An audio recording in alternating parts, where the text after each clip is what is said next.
Wida Nabila, NIM 200304129. Baiklah, di sini saya akan menjelaskan UAS Manajemen Teknologi Informasi. Sistem telekomunikasi dan jaringan. Telekomunikasi berasal dari kata tele dan komunikasi. Tele yang artinya jauh dan komunikasi yang berarti hubungan, pertukaran informasi.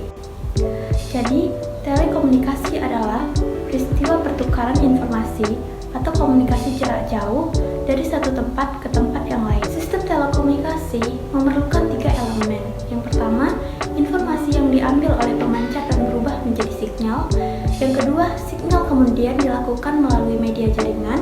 Yang ketiga, signal kemudian diterima dan diterjemahkan kembali menjadi informasi. Sistem telekomunikasi terdiri dari 2 sisi, yaitu pengirim informasi.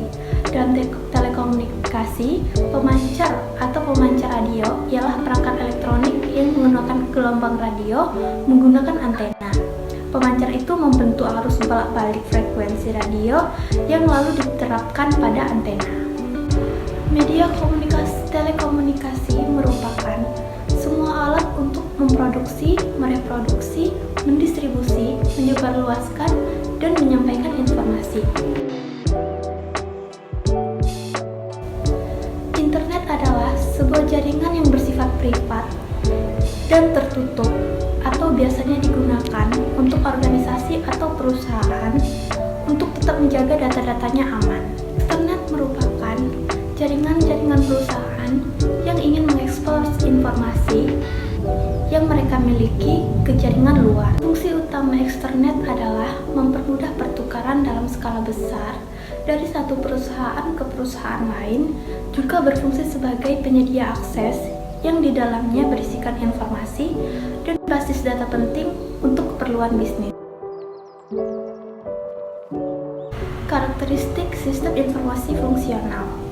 Sistem informasi pada suatu perusahaan ataupun organisasi merupakan sistem yang bersifat manajerial, mendukung operasi dengan mengelola transaksi, menyediakan laporan-laporan yang dibutuhkan oleh pihak-pihak berkepentingan. Sistem pemrosesan transaksi atau yang bisa disingkat menjadi TPS merupakan bagian dari sebuah sistem informasi yang menjalankan dan mencatat transaksi rutin harian bahkan bulanan yang diperlukan untuk menjalankan sebuah bisnis.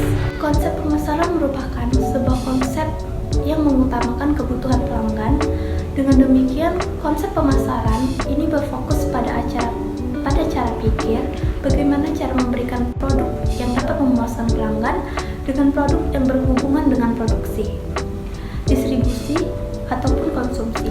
CRM merupakan sebuah teknik dan prosesi yang dirancang untuk mendapatkan, menjaga, dan bekerja sama dengan para pelanggan terpilih untuk menciptakan nilai yang maksimal untuk pelanggan serta perusahaan. E-commerce adalah proses pembelian dan penjualan dan pertukaran produk, layanan, dan informasi melalui jaringan komputer termasuk internet. Jenis-jenis e-commerce ada 7. Yang pertama business to business, yang kedua business to consumer, yang ketiga consumer to consumer, yang keempat consumer to business, yang kelima business to administration, yang keenamnya itu customer to administration, yang ketujuh yaitu online to offline. Manajemen rantai pasok atau supply chain management adalah manajemen aliran barang dan jasa dan mencakup semua proses yang mengubah bahan mentah menjadi produk akhir. Cara kerja SCM yaitu mengendalikan atau menghubungkan produksi, pengiriman, distribusi suatu produk secara terpusat dengan mengelola rantai pasokan. Rantai pasokan adalah jaringan yang terhubung dari individu, organisasi, sumber daya, kegiatan penjualan atau layanan, dan penggunaan teknologi yang terlibat dalam pembuatan. Rantai pasokan dimulai dengan pengiriman bahan baku dari perusahaan pembuat hingga ke produsen dan berakhir dengan pengiriman produk atau layanan jadi ke konsumen akhir. Artificial intelligence atau kecerdasan buatan merupakan ilmu yang mempelajari tentang bagaimana cara membuat sebuah mesin cerdas. Sistem cerdas adalah mesin dengan komputer tertanam yang terhubung ke internet yang memiliki kapasitas untuk mengumpulkan dan menganalisis data dan berkomunikasi dengan sistem lain. Jenis artikel intelijen. Yang pertama, mesin reaktif. Yang kedua, memori terbatas. Yang ketiga, teori pikiran. Yang keempat, kesadaran diri. Expert system dirancang untuk memecahkan masalah yang kompleks sesuai dengan logika yang ada melalui kumpulan pengetahuan.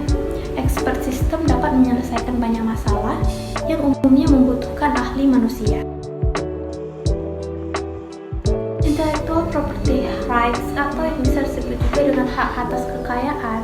Intelektual merupakan suatu hal yang berhubungan dengan adanya konsep hak, kekayaan, dan hasil. Haki adalah suatu hak yang muncul dikarenakan oleh suatu hasil dari olah pikir otak dengan menciptakan suatu produk atau proses yang bisa digunakan oleh manusia. Hak atas kekayaan memiliki 3 kata kunci yang sangat penting, yaitu rights yang artinya hak, property yang artinya kekayaan, dan intelektual yang artinya intelektual.